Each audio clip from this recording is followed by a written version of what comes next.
Pense com a gente por um instante.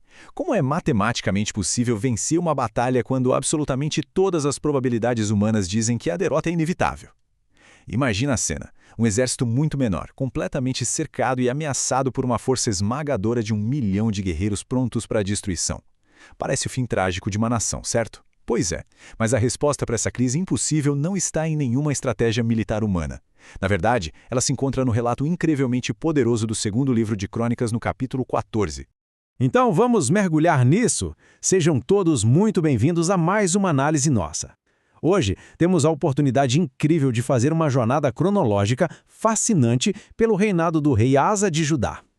É uma narrativa profunda, sabe? Cheia de reforma espiritual, preparação cuidadosa, uma crise de proporções épicas e, claro, uma libertação divina extraordinária. E o mais interessante aqui é ver como a história de um líder lá da antiguidade ecoa, de forma tão direta, nas batalhas espirituais que todos nós enfrentamos hoje. Parte 1. O início das reformas e a busca pela verdade.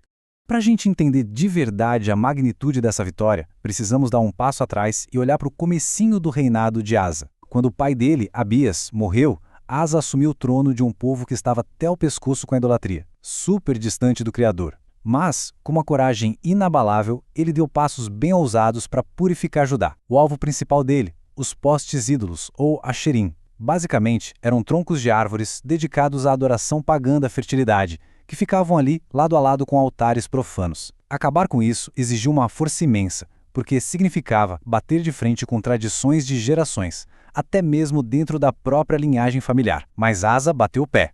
Nada ia tomar o lugar do verdadeiro Deus. E aqui entra um ponto absolutamente crucial. Uma verdadeira reforma espiritual nunca é só sobre tirar as coisas ruins, entende? O vazio que fica precisa ser preenchido com luz. Asa não só destruiu os ídolos, ele ordenou de forma clara que Judá buscasse ativamente ao Senhor, o Deus de seus pais, e que guardasse a lei e os mandamentos. Ele basicamente transformou a purificação em um grande movimento coletivo de adoração e obediência. Parte 2. Preparação em tempos de paz e os 10 anos de repouso. E qual foi o resultado dessa busca fervorosa pela retidão?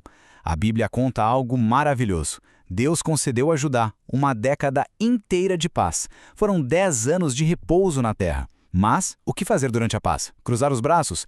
De jeito nenhum. O rei Asa foi muito sábio. Ele usou a calmaria justamente para se preparar para as tempestades. Aproveitou que não tinha guerra para edificar cidades fortificadas, levantar muralhas imponentes e instalar torres, portões e ferrolhos. O princípio espiritual aqui é super claro. É nos tempos de tranquilidade que a gente deve fortalecer nossos alicerces e a nossa comunhão com Deus, construindo defesas robustas antes que as provações cheguem. Parte 3. A ameaça de 1 milhão no Vale de Zefatá. Pois é, as provações sempre chegam. De repente, aquela década de paz foi pelos ares. O alarme tocou em Judá quando Zerá, o etíope, marchou contra eles lá em Maresa. O inimigo se mobilizou com força total para destruir o centro da adoração verdadeira.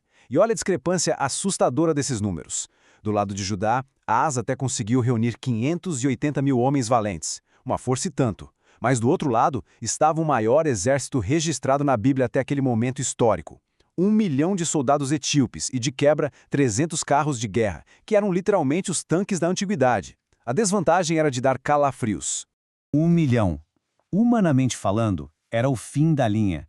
O medo e o pânico seriam as reações mais lógicas para qualquer estrategista diante dessa imensidão esmagadora. Mas a atitude que Asa teve diante do impossível foi o que realmente mudou a história.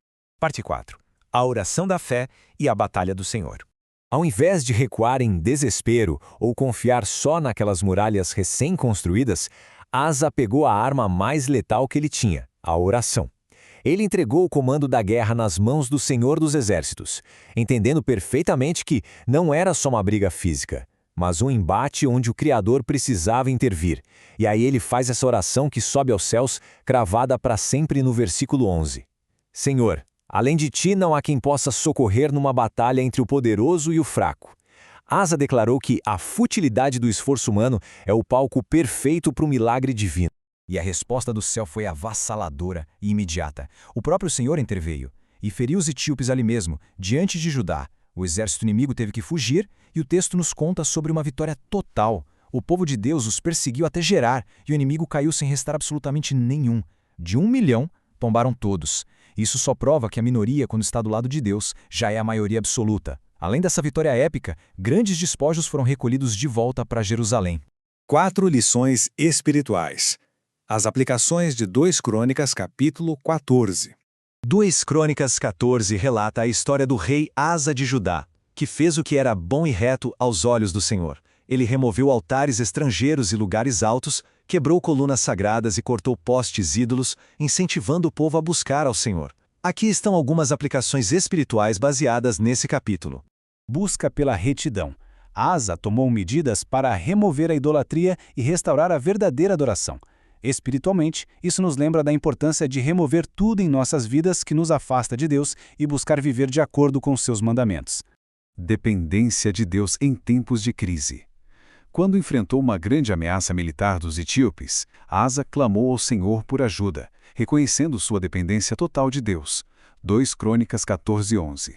Isso nos ensina a confiar em Deus em momentos difíceis, sabendo que Ele é poderoso para nos salvar.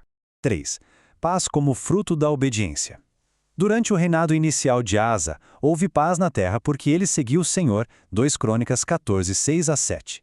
Isso sugere que a obediência a Deus traz paz interior e pode levar à estabilidade em nossa vida pessoal. E, finalmente, 4.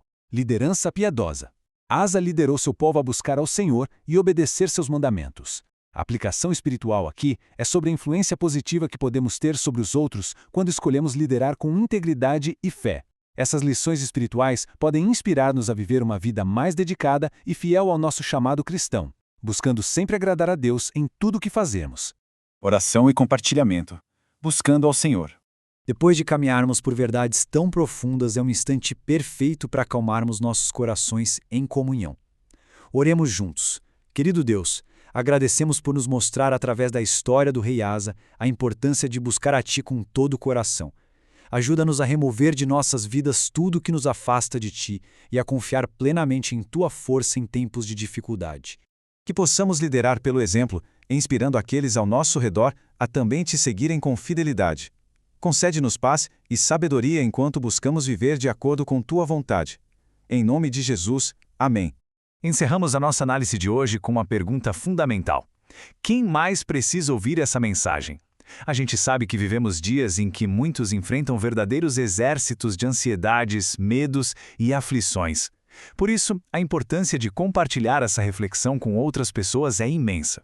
Convidamos todos a multiplicar essa palavra de esperança e vitória, enviando para amigos e familiares, lembrando sempre que, nos maiores conflitos da vida, a batalha pertence ao Senhor. Que Ele conceda repouso e triunfo a todos nós. Até a próxima!